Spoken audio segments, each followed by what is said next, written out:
Hello everyone and welcome to another episode of Pop Screen, part of the Geek Show podcast network. We are that corner of the Geek Show that likes to look at the good, the bad and the downright peculiar of movies either starring by or about pop stars. No, the podcast is a broad range of musical and cinematic genres, though some other podcasts are available, like Behold, our good friends who cover the world of comic book adaptations, and we've been delighted to be joined by them this week. Who's we? Oh no, wait, that's his line, isn't it? Hello everyone and welcome to Behold, the podcast where we turn our all-seeing eye to the world of comic book adaptations and try to sort the super from the substandard. Who is we? Well, I'm your host Andrew, and as usual I'm joined by my co-host Mick. Reluctantly. And of course, sometimes something so bad happens to a soul that we also have to bring in Graham to talk about it as well. Yes, we cross over to the other side. Yeah, I'm the crisis counsellor here. Yes, for this, which is now an official Pop Screen Behold crossover. It is. I said your show first because I forgot the name of mine. Wow. I mean, there's being bad at promo and then there's that. It's not my fault, Graham. I had to watch The Crow. So yes, we are talking about The Crow. I also realised we've not done the original Crow. We've jumped straight to the reboots. I mean, to keep it fresh.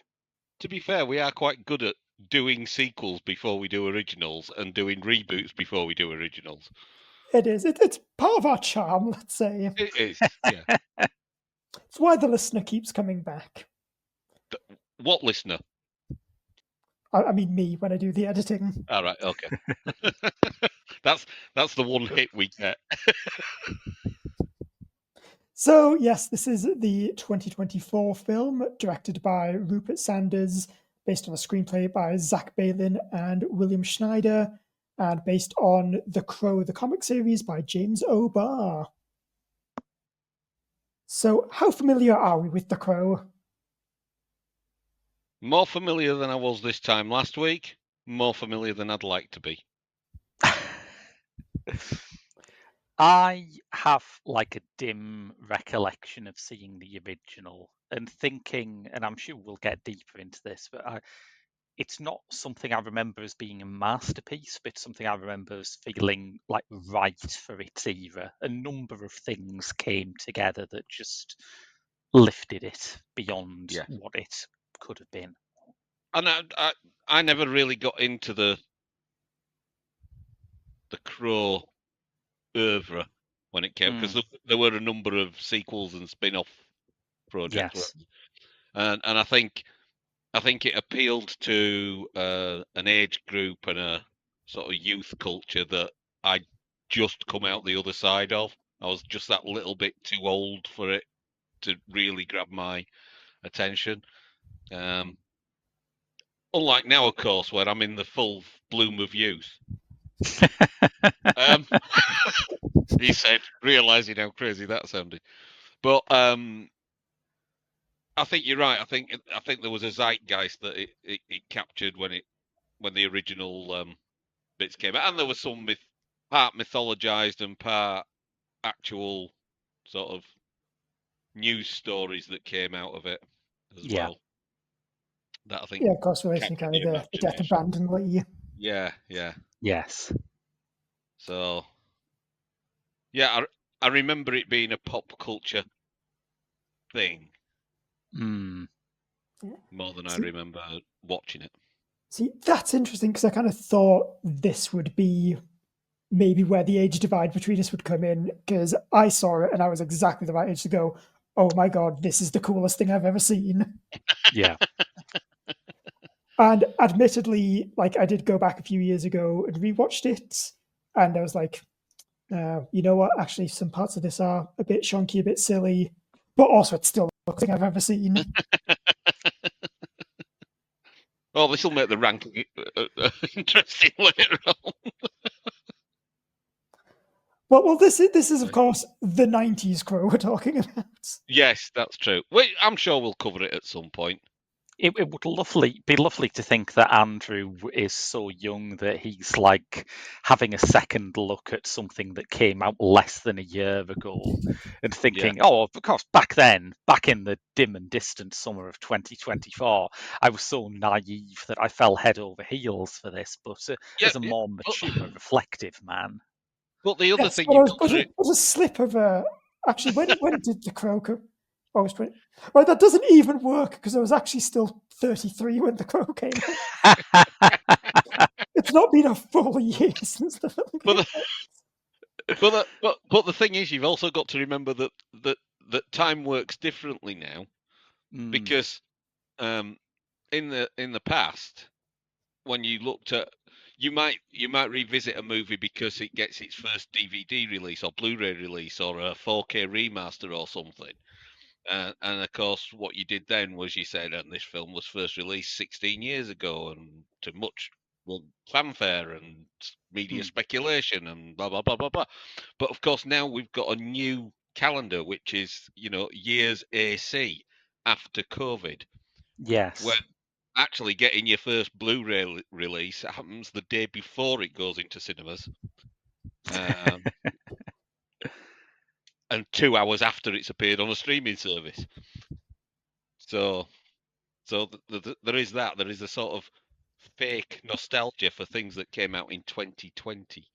Yes, and I also think that streaming itself has just thrown our sense of when anything happened in cinematic terms completely out of whack, because nothing obeys the traditional release windows.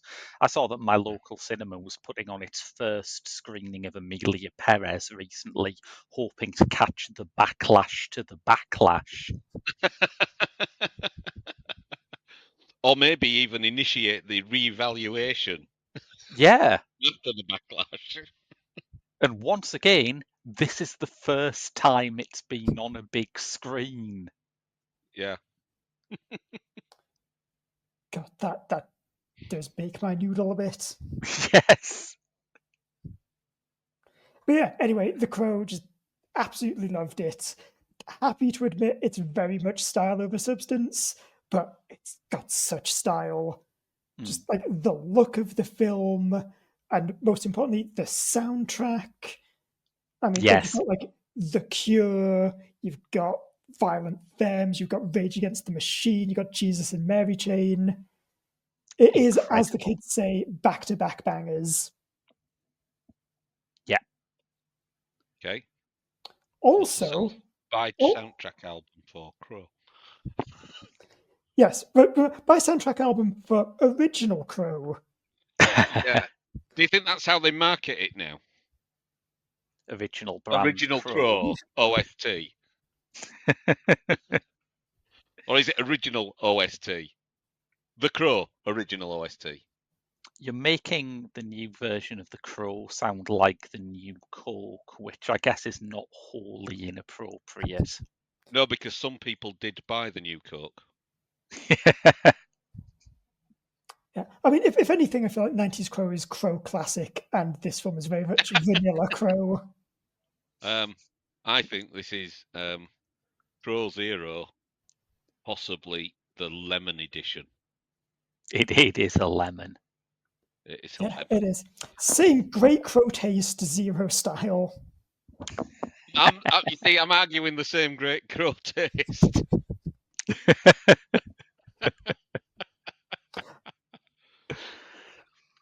But same all the unsavory all Crow the worst aftertaste, bits of original Crow without all the stuff that makes it cool. Yeah. And the lack of carbonation to make it fizz. Yes.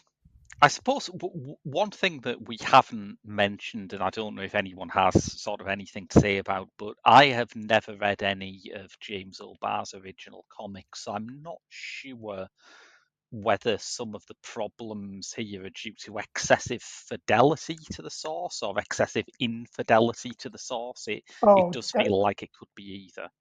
definitely the second. Like, I've read bits and pieces. In fact, I even reread the whole thing this morning just for this podcast because I am dedicated to my work. Yeah. And also, I quite like The Crow and wanted to be reminded of Good Crow. But yeah, it's very much the original Crow that sticks very heavily to the comic. And this is very much in name only. Right. Except weirdly for the bit where the horse gets strangled to death by barbed wire, which is such a strange random one scene to decide to include in your film. Yes. Yeah, but is it not that that's the kind of scene that's going to get people talking? No, I don't know, no one I mean... saw this film, Mick. I know, but this is what I mean. There is a certain sort of subcategory of film now that where either the producers or the directors are so lacking in confidence in its ability to draw an audience that they're just hoping that if they put some shocking image in, it'll get reviewers talking about it enough for people to go, oh, they haven't done that, have they? I must go see. I guess, although I think there's a big difference between the Saltburn bath plug and like a horse with barbed wire stuck in its side. I could sort of, I mean, no power on earth can get me to watch another Emerald Fennell film, but I can sort of understand how all of the saucy stuff in Saltburn might sound quite enticing to people, but I'm not sure, like even I don't hate horses that much. And I No, find but horses quite annoying. but there is a subsection of certainly the internet community that if there's a mention of a scene that is likely to cause offence, they will then go watch the film just to be offended. I guess, yeah. It worked a treat in this case. Yep, which, just to put the numbers out there, on a production budget of $50 million, this made $24 million. Yikes. Which eagle-eared listeners will know is less than half. Yeah. Wow. I believe that's what in the biz is known as bad. A flop. I mean, yeah, I can see why it's a flop. I did some assiduous research as well. I didn't get it's been busy, so I didn't get a chance to get hold of the comics to read the comics and check for fidelity against source material. But as you may recall from when we were organising this podcast, I was not familiar with the Crow franchise, and nor was I familiar with one of its stars. I believe she's called FKA Twigs. Which I can understand why someone whose first name is FKA is in a film called The Crow. I mean, this is the first time her casting has made sense to me, so I'll go with it. So Yeah, that's FKA Twigs, listeners. Voice of an angel, name of a mid-division German football team. I did a bit of research on that name actually, because I had, like most people had done, assumed it was formerly known as Twigs as a reference to some nickname or former moniker, and apparently it's not that exciting. Right. She was nicknamed Twigs due to some kind of snapping of bones that happened when she moved. And then when she started performing, a band called The Twigs did the old "We've got a name, can you change yours?" and so she chose the apparently random letters. That was it. That's quite a lucky throw if you're picking 3 completely random letters, isn't it? I think she just got the Scrabble bag. Yes. And now she's looking for a triple word score to put her name on, with the K on the triple word and a triple Yes. letter. But yes, so I went and listened to FKA Twigs, and whilst she may have the voice of an angel, she needs to apply it to some decent material. Right, hot disagree here, to be honest. I think Eve Sexua, the new FKA Twigs album, is such a ludicrously early contender for album of the year that it makes me laugh slightly. I think it's not immediate music. I think part of the thing with FKA Twigs is that her performances are so impressive that you think, okay, I don't get this yet, but I'll stick with it. But I do think she is a remarkable, unique talent. Well, I was thinking of other artists that I've listened to in recent years who are what you would call genre defying.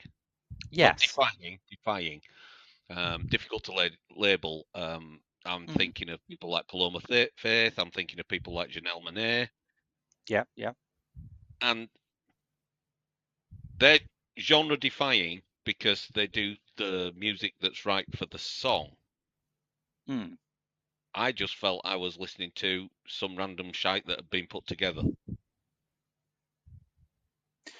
Right. I'm not sure I would call Paloma Faith genre defying, but maybe I just haven't delved deeply enough into her work. I think there's a spread across her work where there's a little bit of there's a bit of a dabble with like 20s flapper style. Yeah. The old radio mics and stuff like that. And then there's pure hardcore sort of pop anthems, if you like. But certainly not painted into a corner of she is this. Fair. Yeah. Out of interest, which Twigs stuff did you listen to? I don't know. I suspect it was just a mix because I said, hey, insert name of digital assistant here. Yeah.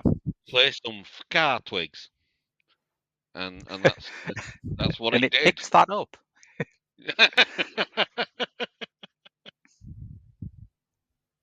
So yeah, I think it was a spread of her work. I felt she was a much better actress than she was a singer. I mean, singing wise, that's harsh. You can't deny. Well, all right, as a musical performance. Yeah. Yeah. So yeah, it's not my bag. No, to be fair. Basically, in order to prepare for this podcast, you guys have wasted 3.5 hours of my life. So thanks for that. I admire you for sticking through 90 minutes of an artist you're not vibing with. Well, I thought, maybe some of this is early experimental stuff, and you know what it's like when you get a random Spotify playlist. It's some of it could be off like digital deluxe editions where they've gone, oh, remember that bit of tape we found on the sweepings on the cutting room floor? Let's release that as part of the deluxe digital edition. So I gave allowances for that. Quite possibly true, because one of the curious things about FKA Twigs that I've noticed is that she seems to have the worst internet security of any major artist. Like the number of albums she's had to scrap because they leaked ahead of time. I'm like, girl, is your internet password just Twigs123 or something? Because how is this happening so often? I know what no one will ever guess. PA55 word. What if Twigs by changed the S from a Z? They'll never guess that.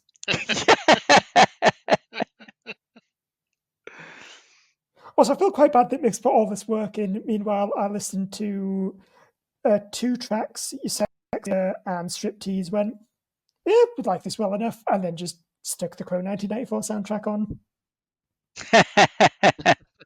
As a cleansing. It was a cleansing, Andrew. To be fair, it is also one of those things I do listen to probably like once every couple of months, because, like I say, it is just such bangers. So I don't know, maybe it's just a generational thing and I'm just too long in the tooth and cynical to appreciate her alleged genius. I think part of the wonder I have with Twigs is that she does very experimental, electronic, often minimal stuff that I also find really vulnerable and emotional, which isn't an easy circle to square. But having said that, my favourite FKA Twigs song is also Drums of Death, because it feels like being repeatedly hit in the face by a robot, and I like that sometimes too.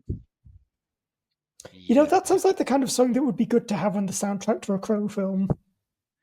Like, I understand that a lot of singers, when they get signed up for films, are like, oh, I don't want to do a pop star movie, I want to just act. But it's like, no, you could have put some stuff on the soundtrack for this and it would have worked. It would have been very good indeed.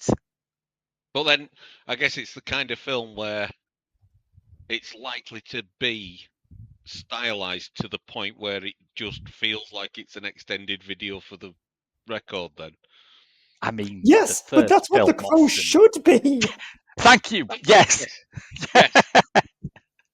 But right, so if you had someone like Bowie, for example, doing a movie called The Crow and had some tracks on there, yes, you could expect the film to have that kind of stylization and be an extended movie for like an album of material, for example. If you had, say, just to pull a crazy hypothesis off the top of my head, if you were making a movie where Bowie was, say, some kind of goblin king and he had a massive cock, something like that. Indeed, that. And would he be in some kind of big maze? That is the track that was deleted from the soundtrack, of course. I am the Goblin King and I have a massive cock. To the tune of Laughing Gnome. But yeah, so I don't know. I wonder if, I mean, clearly the Crow was not making. Sorry, the Crow 24 was not making massive steps towards mainstream popularity. But maybe it was just felt that riding on the soundtrack being based around FKA Twigs, maybe wasn't the selling power that they were looking for. Well, I mean, I wouldn't want the whole thing to be her, but it would, you know, as Andrew pointed out, the original version of The Crow has a soundtrack that is well chosen when it goes back to the past, but is also very in tune of where a lot of goth and industrial music was in the early 90s. Yeah. This, while it's lovely to hear a bit of Joy Division in a big budget Hollywood film, it does feel a bit like someone has gone to the Wikipedia page for goth. Yeah. Well, it's also, I assume what they've done is they've gone, well, in the first Crow film, 9 Inch Nails did a cover of a Joy Division song. So we need to do just a Joy Division song. So should we look for a Joy Division song that's, you know, evocative of the themes of the film, fits with the tone? No, let's just go for the one that everyone knows. And then when it turns out we can't get the rights to Love Will Tear Us Apart, we'll go for Disorder. I think your point about soundtrack. I think to the point that you made about they've gone to the Wikipedia page and looked up the word goth to come up with a soundtrack. I think they've also gone to the Wikipedia page and said movie. What is a movie? It's a series of moving images.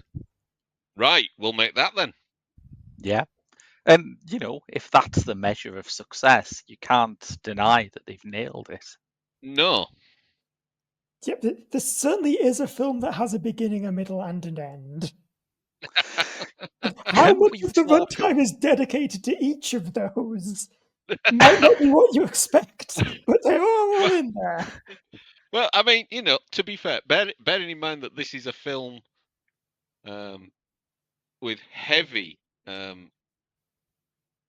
indications of an afterlife and what happens there, it was very successful in making me lose the will to live before the end of the first act. But can we talk about that first act? Because that has quite a lot of the film's most baffling material. I mean, Yeah, I mean, should I do just a very quick synopsis for the film? Oh, God. okay, yeah, Even quicker than usual, because there's no as a plot. tribute to the Crow, I'm going to be winging it. As long as Hey. your synopsis tells me at what point it turned into the origin story for Jared Leto's Joker. It might do, because to be honest, Mick, I kind of haven't read a synopsis for this one, because nothing bloody happens in this film. It's so true. Some people bleed, some people fight. Not necessarily in that order. There's a thing with a disused railway line. The end. Yeah, I mean, basically, there is a man called Eric Draven. Do you get it, Mick? It's like Eric Draven. Yeah. Anyway, he's played by Bill Skarsgård. He's very sad. He's in a drug rehabilitation clinic. There he meets Shelly, played by FKA Twigs, who has been arrested for drug possession, but she's actually on the run from a gangster called Rogue. Played by, oh my god, his name is Rogue because he's a villain. Can't believe that's worse than Eric Draven. So, anyway, he's played by Danny Houston. Please carry on with your synopsis of placeholder name 2024.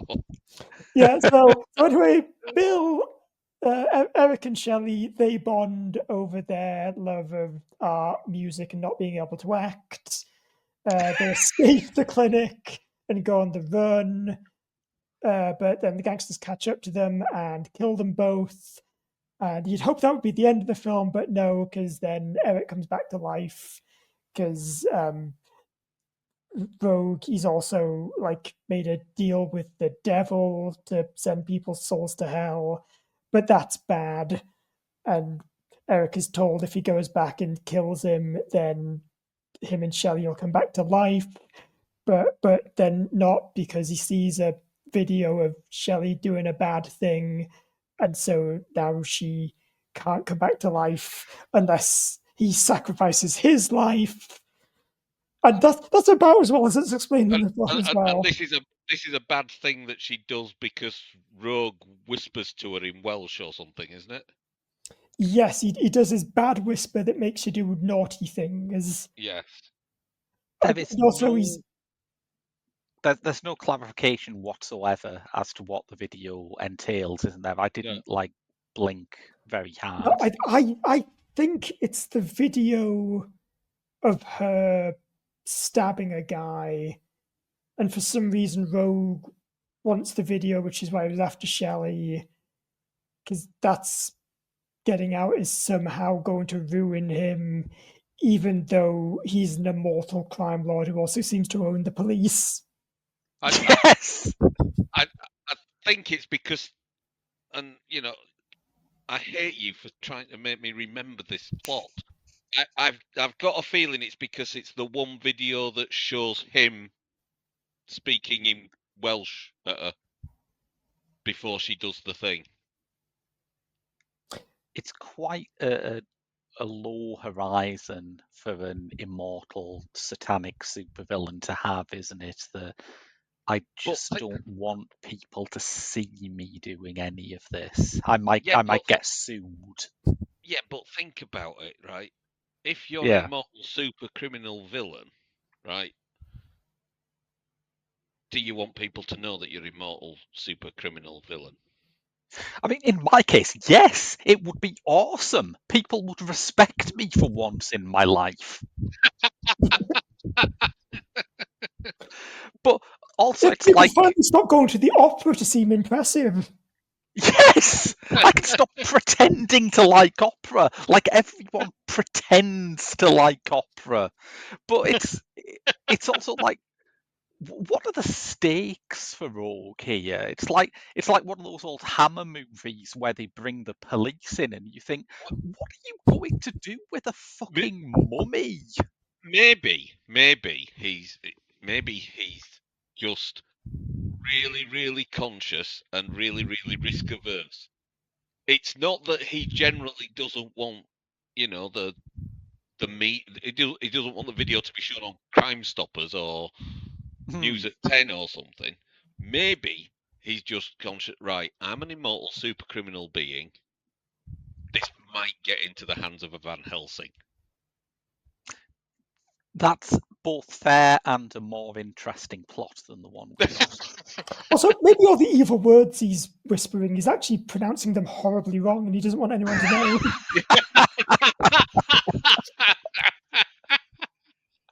Or maybe when he whispers the demon words, he's got a lisp.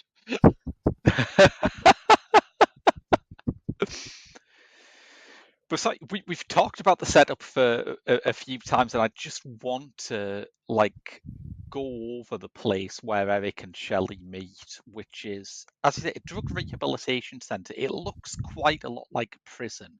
I kept thinking it was a prison. I wasn't sure whether I was in an asylum, drug rehab, or prison.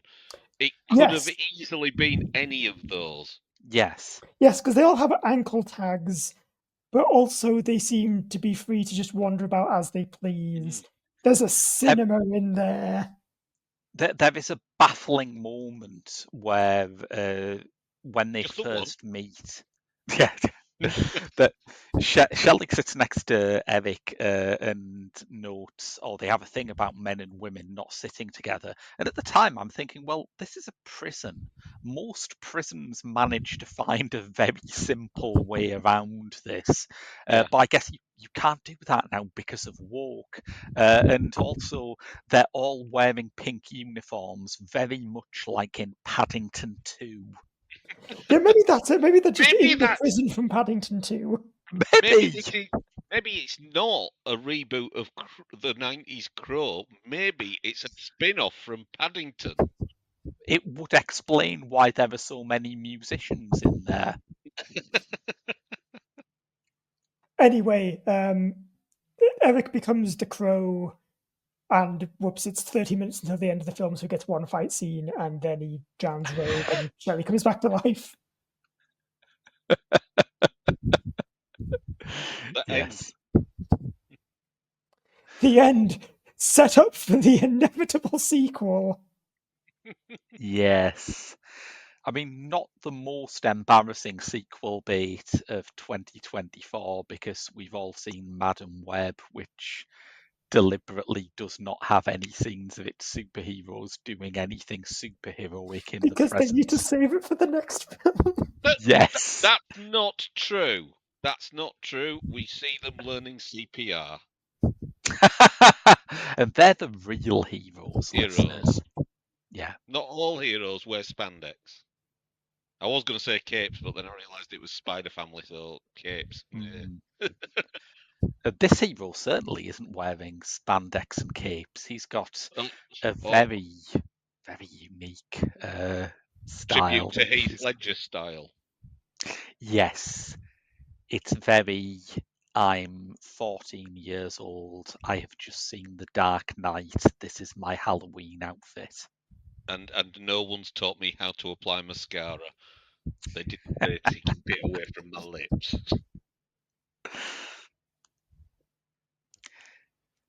Not good luck. I will give him, he doesn't wear a shirt in this, and the Crow in the comics doesn't wear a shirt, so... Oh, so another firm tie in there. Yeah. There was a... And I'm assuming that the 90s Crow has quite a lot of Crow symbology running throughout it. Like, I don't know, Harbinger type appearances of crows nearby. Yes, he also has the one scene where he kills a guy by setting his car on fire, but then the fire like spreads out into a big crow symbol, and it's rad as fuck. Right. I didn't get that in this. I didn't get a lot of crow symbology. There was one or two, I think. One or two shots of the crow that I think the cameraman got by accident. Yeah, because in the original, the point is like the crow is basically like the source of his powers. Hmm. But in this, it's just a bird that follows him about sometimes. Which is weird because they take so long to set this up. They have a character played by Sami Bujala who's like his spirit guide. Reportedly, there was going to be a spirit guide in the original film, but after Brandon Lee's death, it got cut. And he explains the whole mythos and the backstory of the crow. And then he comes back from the afterworld and walks through the streets with this whispering voiceover repeating the stuff that we've just heard in literally the previous scene. And you just think, is this film aimed at people who have that disease from Memento? I mean, to be fair to it, I think it is a film that knows that by this point you've definitely just got your phone out. Yeah. Yeah. And The you're not being TikTok- rude because, of course, you're the only one who's in the cinema. The TikTok recap. I mean, we joke, but there was that article a bit back about how Netflix encourage their writers to have characters say what they're doing when they're doing it, so that the film can be understood by people who aren't really watching the screen, which I thought was Second hilarious. screen content. Yeah. God, we really are at the nadir, aren't we? We really are, yes. Does the Electric State count as a comic book movie, or is that stretching it a bit far? I don't think it counts as a movie.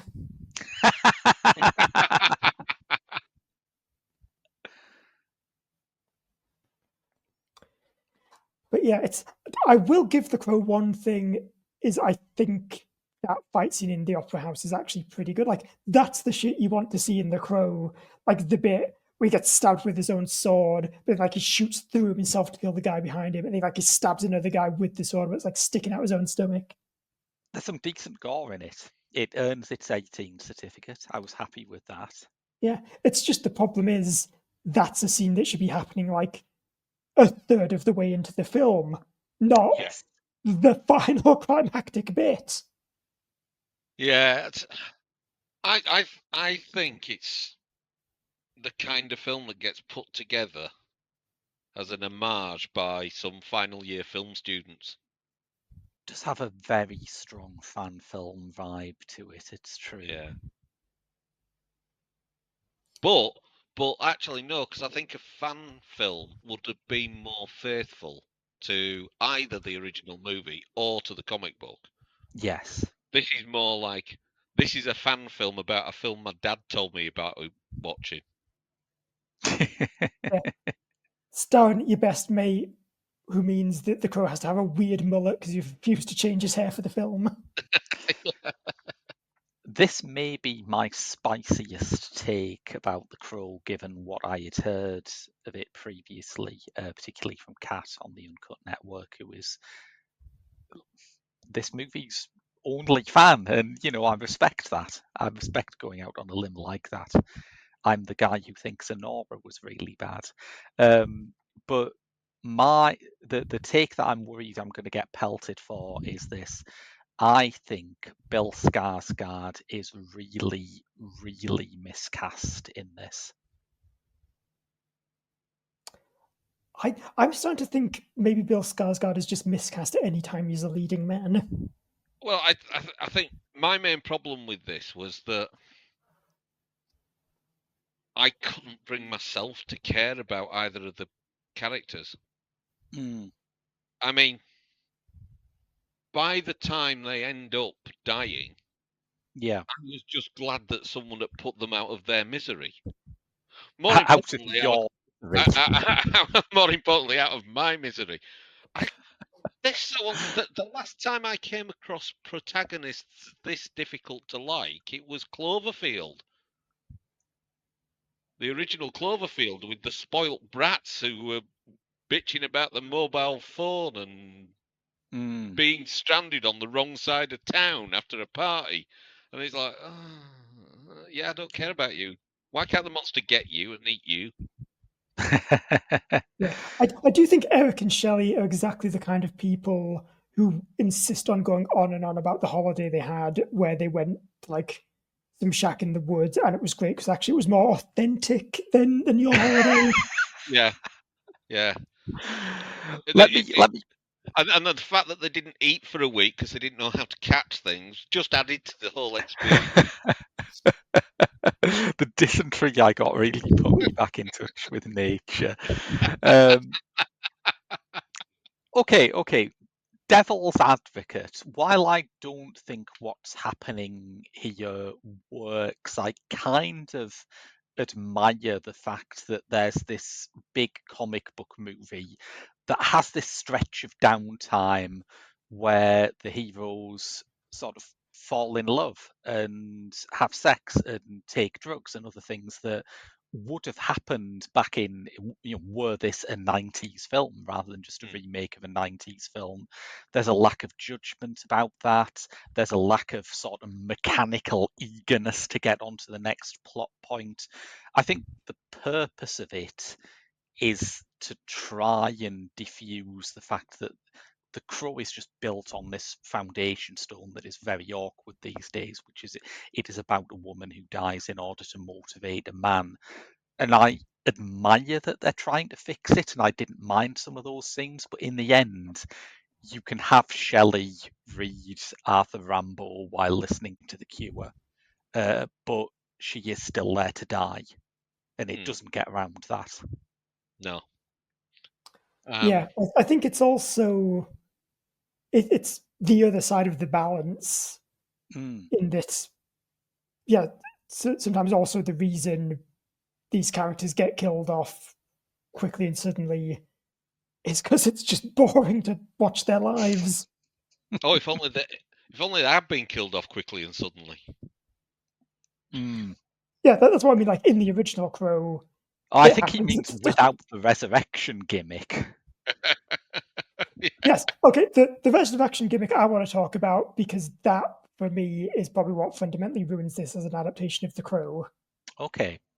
Because just give a bit of backstory then. The Crow, the comics, like the whole motivation behind those is that James O'Barr's girlfriend was killed in a drunk driving incident. And so it's kind of this idea of there's been just this random act of violence, it's ruined my life. And there's kind of that want for, like, I want there to be someone responsible who I can punish. Yeah. It's kind of working through a lot of that. And again, that's what the original film gets, is it's that thing of, it's, this one act of violence has ruined my life. What do I do now? But when you do the whole resurrection gimmick, that completely defangs it. Yeah. Because it's like, it loses all the like brooding intensity, and it's just, it's basically like a video game quest. Yes. You've got to kill the boss so that you can get the resurrection item. Yeah. and I think that's the other thing, like I say, I didn't watch the original Crows, but if that's true, if it's the girlfriend gets killed off in a random car accident, that makes it a more intense journey. Whereas actually, Shelley actually tells Draven that she's a bad person, that she's done bad things, that if he found out what she wanted to do, he'd run away and never want to be with her again. Which kind of makes it a less angsty and less. Do you know what I mean? Yeah, it's kind of Yeah. overcoming that point It's a of less tragic loss for him to deal with and be motivated by than someone who does just get lost randomly. Well, also, it seems to set up a plot point which is so clear that it's fascinating to me that they just don't even attempt it, which is that the way that Kronos, the spirit guide, refers to like the conditions of this deal where Eric can come back from the dead is that you can get her back so long as your love is pure. And I thought, right, well, Shelley's already said she's not a pure character, she's not a good person. And ever since Faust, this has been what this kind of deal with the devil story is always about. And it is so baffling to me that having set up this very obvious loophole, it doesn't happen. Yeah. No, I feel like just in general, Rupert Sanders is not very comfortable with the supernatural elements of this film. But if you're not going to be very comfortable with supernatural elements of film, why make a film with heavy supernatural elements? In fairness, Mick, for him to get around this, we would have to find something that Rupert Sanders is good at, which so far scientists have yet to isolate. Is it formed out of unobtainium? No, I do know one thing he's very good at. Oh. It's casting white people to play roles that really should have gone to Asian actors.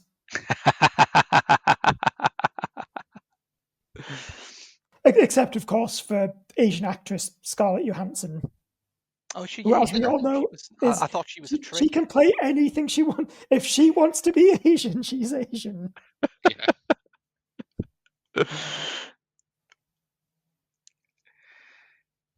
Yes. It's not his first go around with comic book material either. He did this test film for Charles Burns' wonderful comic Black Hole, which was like it gave me the same vibe of Snyder's Watchmen in a lot of ways, where it's like, wow, this is so faithful to the letter of the comic and just seems to almost willfully miss the point. Yeah, that's Rupert Sanders through and through. Except for this when it's also not faithful to the spirit of the comic or the letter of the comic. Or indeed the cover of the comic. Or indeed the name of the comic. Or indeed I think it's got the name right. I think we can give it its flowers there. Yeah. So that being said, it's baffling though why have they done it like this, though, like as a reboot of the original Crow film. The whole point with the sequels and the sequels to the comic is that the Crow is different people. Like, it will be a bunch of miniseries, each focusing on, right, there's now a new person who's died, and then they come back as the Crow, and they do their unfinished business, and then they move on to the afterlife. So you literally could have just called these people like anything else, rather than just. So how many sequels were there to the original? I think there were 2 sequel movies, and then there's been a lot of comics that have been sequels. Right. And where does David Mitchell's Upstart Crow fit into the chronology? I'm assuming that's a sort of prequel.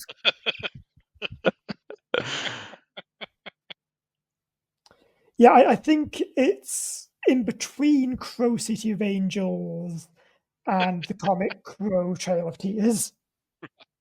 While we're on British comedy, would be much better if David Mitchell was the Crow.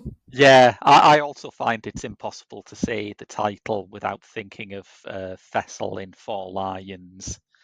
I just want it to be narrated by a Lactar talking about Brother Crow. I'm calling agent. Maybe a Lactar did come back as a crow, and just his unfinished business was to blow up that sheep.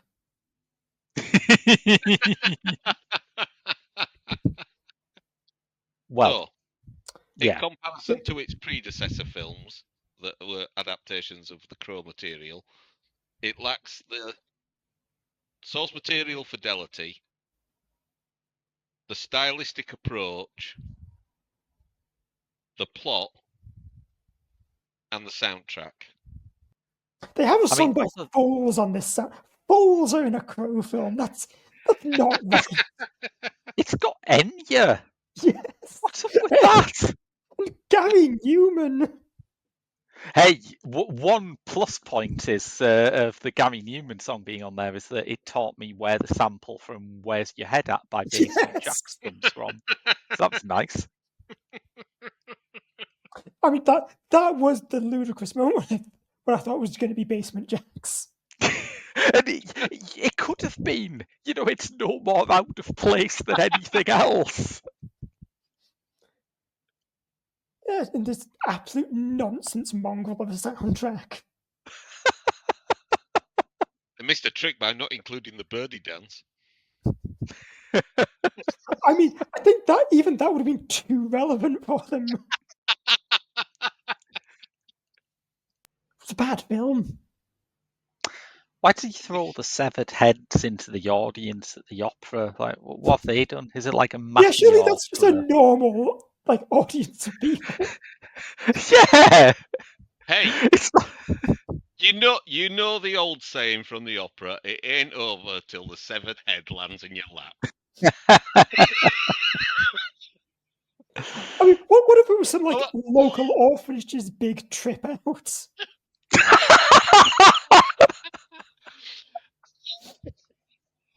First, you have to put up with going to the opera, then this. I mean, maybe that's the real sequel hook, is one of those orphans is just pushed to the point where they must become the Crow. Their favourite member of staff from the orphanage dies from a cracked skull caused by a flying head from the audience, and that's what prompts them to become the Crow, to avenge that. We're setting up quite a good franchise here. I think Hollywood is ready for a franchise where each film is about avenging the sins of the previous entry in the franchise. In increasingly obtuse ways. Yes. Yeah. Oh man. Never ever let Michael Bay in on this idea. God, Zack Snyder's the Crow. Volume 1. No, that is too horrendous to even countenance. I'm ending the show. That's about it from us. If you want to listen to more, you can find all episodes on the feed or wherever you get your podcasts. And if you subscribe to the show, you'll make sure you never miss an episode. Graham, where can people find you? Well, I mean, I'm on Pop Screen, but then if you listen to this on the Pop Screen feed, you'll already know that. I am the regular host of the Geek Show's podcast about movies either starring by or about pop stars. I regularly write reviews for the Geek Show, contribute to Byline Times. Yeah, that's where you... Oh, and you can search me on Letterboxd. I'm on Letterboxd. Just search for Graham Williamson. Nice. And if you want to get in touch with us, our email is beholdpod@gmail.com. And if you're a fan, we'd really appreciate it if you left us a review on your podcast app of choice or recommended us to a friend.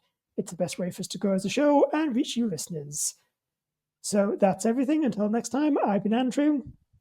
I've been Mick. And I've been Graham. So long, and thanks for listening.